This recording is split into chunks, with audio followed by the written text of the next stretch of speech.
Hi guys and girls, and welcome to another episode of Kook Shed, a YouTube channel where I share tips and info and reviews and things that I think might be handy for bodyboarders and surfers in general. So today we are going to plug a bodyboard. We're going to install a leash plug on a bodyboard so for you to attach a leash to. So it'll keep the board nice and close to you, and you can catch more waves, have more fun, and that's what it's all about. So first thing you need to consider is the location of where you want to plug the board. If you're right-handed or left-handed, that can have some influence on where you're going to plug it. So this is just an old board, an old cheap board that I'm going to just plug, because it doesn't matter if it gets holes in it. So generally most people plug their boards up the top because they're going to attach it to their wrist or their bicep, the leash. Generally this area for a right-handed person or someone who surfs right-handers predominantly. This side for left-handers or people who surf left-hand waves predominantly. This is just a general guide. Some people put theirs right in the middle. Some people put them down on the tail for leg ropes. They attach a leg rope to their ankle. So I would recommend there or there, not there, because not only will it damage your wetsuit or your shorts or whatever you're wearing, that can also damage you there. So it's not a very comfortable spot to have a leash. So probably wouldn't put it there because you're sliding up and down a lot and you're laying right there. So there for a leg rope is fine, or here for an arm or bicep rope. Now, probably not too close to the edges of the board, not too close to the rails or the nose, because under pressure the leash might get ripped out of the board. The leash plug might get ripped out of the board, through the rail, through the nose, because there's not enough foam holding it into the board. So yeah, I would recommend having a decent amount of foam between the edge of the board and where the leash is installed to help prevent that. Also, if you have your leash plug too close to the nose, it can be quite thin. The foam on the edge of here around this area, if you're plugging it here or somewhere like in that area, there's not much foam for the plug to go into. So one, that can be a weak leash anchor system. The two, the plug can be too long. So you've got two pieces to the bodyboard plug. The top piece, which goes in from the top, and you've got the bottom piece, the male piece, which comes in from the bottom. Now once they're screwed together all the way down, they still might be too tall for if you plug it up near the nose of the board. It might still stick out the top of the board, because these can only screw down so far. So in that instance, I recommend, if you really do want your leash plug right up there, up on the front, or if it's a thin board in general, some boards are quite thin and the plug you have might be quite thick or long, so what you do is just get a hacksaw and you just hacksaw a couple of points of the thread off. So I usually take two or three points of the thread off, and then that should it should still be able to screw into the female piece of the plug and work. So that's one thing you might have to do if you really insist on plugging it right up near the nose or somewhere in a thin board. Okay, there's two ways you can do it. You can use the old-fashioned way with a screwdriver. Phillips head is probably the best, because a Phillips head screwdriver has a point, so it will pierce the slick or the foam quite well. Then you've got the newer way, which is using a drill. Now, we're going to use the drill today, but if you don't have a drill handy, you can use your screwdriver, but I recommend doing it from the bottom, okay?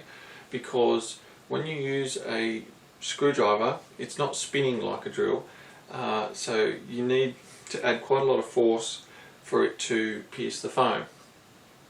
And if you're doing it from the top, it can push the slick once it gets through the foam, the main core and the deck and everything, and hits the slick bottom of the board. It can actually push the slick away from the core of the board, and we don't want that at all. You want a nice clean hole, you want a nice clean cut through the slick, so that the board keeps its integrity and there's no water absorption issues or anything like that. So if you're using a screwdriver, it's a little bit trickier to line up exactly where you want the plug hole, because you're reversing it. I would use maybe a ruler or something like that, so you can measure the distance in from the rail, distance in from the nose, and that way you're going to make sure you get bang on exactly where you want the hole.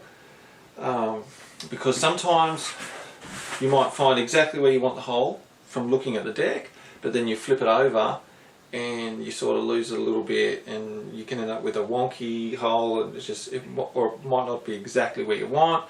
So yeah, measure in from here on the deck side, measure in from the rail, measure in from the nose. This is if you're super fussy like me, and then get those measurements and generally mirror them on the side where you want. Remember not to mix up your sides left and right just because it's flipped over, because you might flip it back over and realise you've plugged it on the wrong side.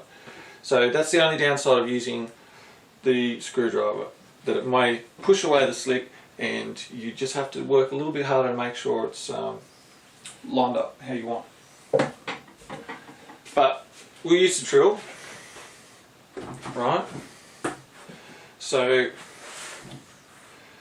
one thing you need to also consider before you put a hole in your board is the stringers that some bodyboards can have inside them. Now, a stringer is a rod, basically a rod, usually hollow, that gets inserted into the bodyboard's core during manufacturing process, and it adds to the longevity and durability of the board, and it can enhance its flex and projection characteristics.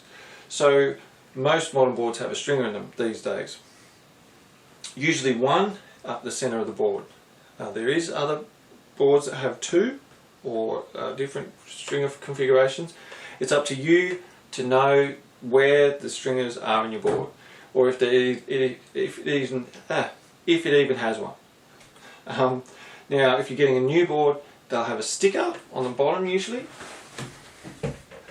Most new boards with stringers will have a sticker telling you where the stringer is. It'll be a circular dot, usually here or here or here, and that marks the top of the stringer.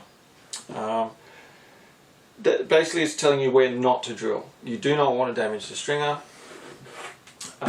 because that can let water into the stringer, that can cause a whole bunch of problems. So you don't want to damage the stringer with your drill or your screwdriver, okay?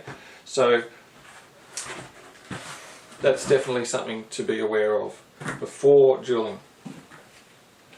Okay, so I've made sure I'm not going to hit the stringer. I've got my drill, I've marked an imaginary spot where I want my plug to go. So now I'm going to drill into the board. Now, it helps if you've got a spotter, someone to make sure that your drill is straight, because when you're looking from the top, it can be sometimes hard to see exactly how straight it is. So sometimes if you haven't done this before, get a mate or a friend or someone to make sure that it's straight, looking from this way or looking from that way, just to make sure it's not wonky, because you want your leash plug to be straight. Okay, so make sure there's nothing under the board that you're going to pierce, that you don't want to pierce, and then we go for it.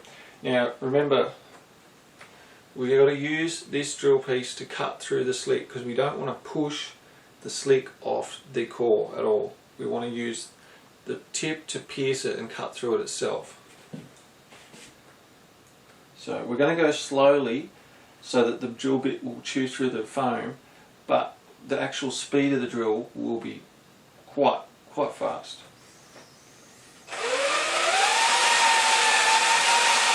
We hit the slit, you can feel, I can feel it hit the slit, and there we go, it's just pierced the slit. Now, if you have a small drill bit, and you don't have a decent size, sometimes if that happens, I'll work the drill out a little bit. I'll do this, like that, and it sort of makes the hole a little bit bigger, because you want the hole to be roughly, not bigger, but a little bit smaller than the thread of the male piece of the leash plug.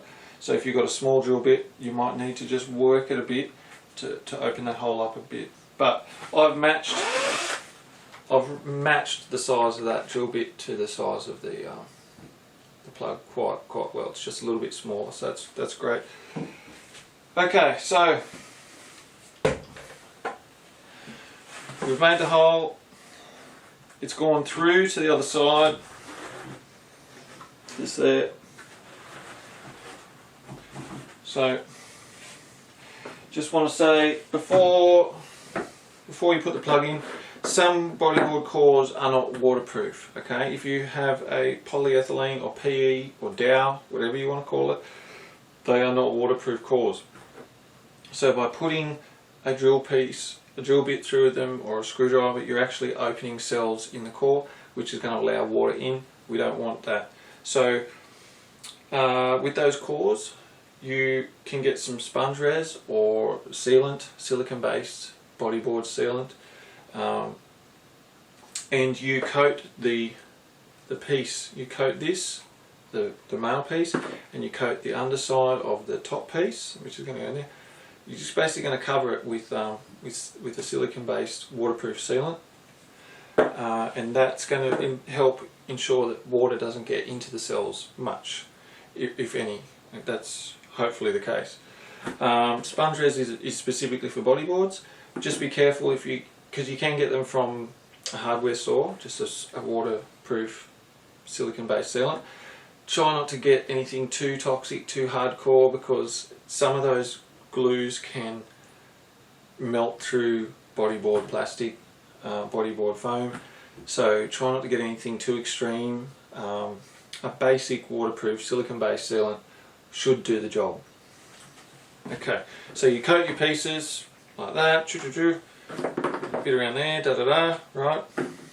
Because this is just a demo run, I'm not actually going to do it. I put in the top piece first, and I just push. You find that hole that you've made, and just push. There we go. So that's in. Now it can be quite a daunting process, especially with more expensive boards, but if you do it right, it's going to serve you well, and you're going to have lots of fun on your new board. Right, so the top piece is in. You put in that bottom piece. Now remember, if it's a PE core, that's going to be covered in sealant. You just wipe your hands later. Polypropylene or PP cores, they're waterproof, 100% waterproof, so you don't need to worry about them. They don't need the sealant. So what I'm doing now is I'm finding the other piece. So I'm just, hopefully they've lined up properly. Sometimes they don't. This one appears to have lined up properly, and I found it, and it's going in. Now once it gets tight, but not all the way in yet, I get a 20-cent piece. This is a 20-cent Australian piece. You may, if you're overseas, you may have another coin that's similar size and thickness. They just seem to work really well to fit into the groove on the bottom of these plugs. So I use them instead of a screwdriver. A flathead screwdriver will be fine, but I find that they can damage the plug. So I always use a 20-cent piece myself. Right, so it appears to have taken. The bottom piece has gripped into the top piece, and so I'm just tightening it up with the 20-cent piece. Now we'll get to a point where that's the shortest that the plug can go. Now, like I said, there are a lot of thinner boards out these days. They make the plugs quite long to cater for the thicker boards. So if it's not quite flush with the deck, like I like my bodyboard plugs to be a little bit countersunk. So if you want it to go in deeper, just cut that male piece just a little bit shorter, so that it will pull that deck piece into the deck just a little bit and countersink it. That stops your elbow, your wrist, elbows hitting it, and it'll pull that bottom part of the plug up into the slick just a touch, and help reduce water resistance. Some people it might not matter, they don't really care about that sort of thing, but if you're fussy, yeah, you just might want to shorten the inside of these plugs just a touch, so that they really get sink right into the board. That's fine as it is, but I like mine to be sunk in a little bit more, so I would take that out again and shorten it with a hacksaw or something that's going to make a nice clean straight cut, and then go at it again, and that'll pull those in and make them a bit more flush, so they're not getting in the way or creating drag underneath the board. Okay, so that's pretty much it. Yeah, just remember, check where the stringers are, not too close to the rails or the nose if possible. If you need to shorten them, use a hacksaw, shorten the male part. Seal around it with some sealant, bodyboard approved sealant, if you've got a PE deck, a core, sorry, or deck, yeah, you can look, even if you've got a polypro board, you might want to use a bit of sealant just to make sure no water's getting in there and doing any damage anywhere, so it might give you a bit more peace of mind. But yeah, use a drill. If you can't use a drill, use the screwdriver method, but if you've got a screwdriver, go from underneath, so you're not pushing the slick away from the bodyboard core. Alright, well I hope that's been helpful. I hope that's given you some info on how to do it properly, a bit more confidence maybe if you haven't done it before. If you've got any other methods, something I may have overlooked, something that you have found that's handy, let us know in the comments below. We'd all be interested in reading those. If you liked the vid, hit like. If you didn't like it, well, instead of hitting dislike, maybe just go for a surf or keep scrolling or go do something else instead. If you want to see more bodyboard or surfboard related tips, info, or reviews, just hit subscribe, and I'll see you next time here on Kook Shed. Thanks for dropping in. Catch ya.